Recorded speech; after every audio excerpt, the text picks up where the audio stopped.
Now that we've created our interactive slideshow, it's time to actually present this to our students. So I'm going to be showing you on my left side what it looks like from the teacher's screen and what would presumably be on your projector. And then on the right side, that's what it's going to look like on a student device.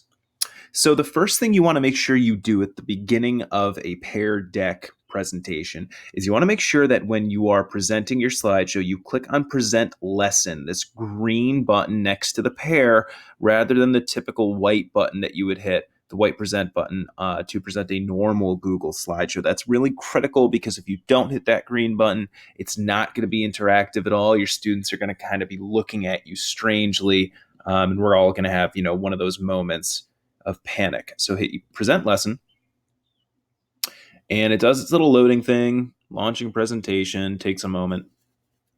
And what it's going to do first when it gets there is it's going to prompt students, here we go, to join your Pear Deck presentation. And they're going to have to do that, of course, with the device. So over here on my right side, again, I am acting as the student over here. I'm going to go to joinpd.com as it prompts me to on my left screen. When I get here, it says enter code. And we have our code here, NIKKM. And they have this nice little thing here, new incentives, Keen muffins, to help our students, I guess, remember what the code is. Once you type it in, you don't even have to enter anything. As soon as that code is typed in, it takes students to a sign-on screen. This works best if your school has like a Google account for each student, or if the students have their own personal accounts that they feel comfortable logging into. I'm going to log into an account that is different from the account that I have logged into on the left side here, just for presentation's sake.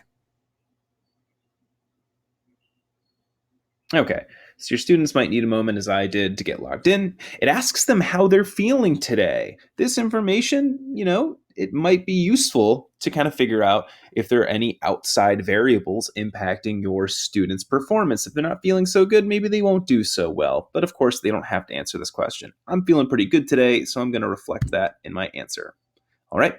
When you are happy, when you are under the impression that everybody who you want to join your tutorial has joined, and we have one student connected, as it says down here, then you can hit start class. Unfortunately, my class is small today, and there is only one student, but that's fine. I'm happy with that.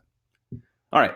So on the left, again, this is what you are going to see as the presenter. On the right, the students are going to see this. Right now, it's the same thing. We can navigate through this slideshow and we dictate what the students see on their screen. They do not have the opportunity to go back and forth through the slides. Only you as the teacher can do that by going back and forth. The student screen will reflect your screen. Okay? So I'm pressing these arrows. They're hidden by this gray bar here, but there are arrows there. Okay, so the first thing you'll see is that my first slide prompts them to explore the Pear Deck website. What they'll do to do that is on their screen, they'll have this green button that says View Website, and I'm going to make them click it. So the website they're being directed to is peardeck.com. And I'm asking them to just check it out, read through it, and I'm going to give them a moment to explore the website. The next thing I ask them to do is to answer this question: how many moments of student engagement has Pear Deck created? So they're going to have to search for that information. What do you know? Hint, hint, 200 million. And once they get the answer to that, they're going to hit, again, this green button down here to answer that question. And since I made this a number slide, the only thing they can answer in that response box is a number. So 200, 1, 2, 3, 4, 5, 6, 200 million.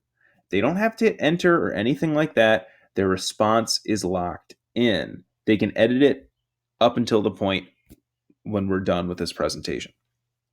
So I'm ready to move on. I'm satisfied. I'm going to hit my next button that, again, is kind of hidden behind this gray box.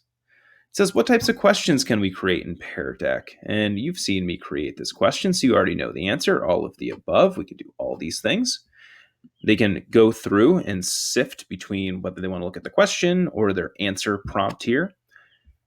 Then we're going to move on to my next slide.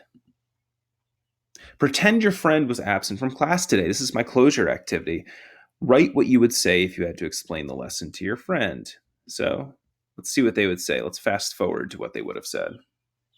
So this is what one of our students might have responded to our final closure prompt here.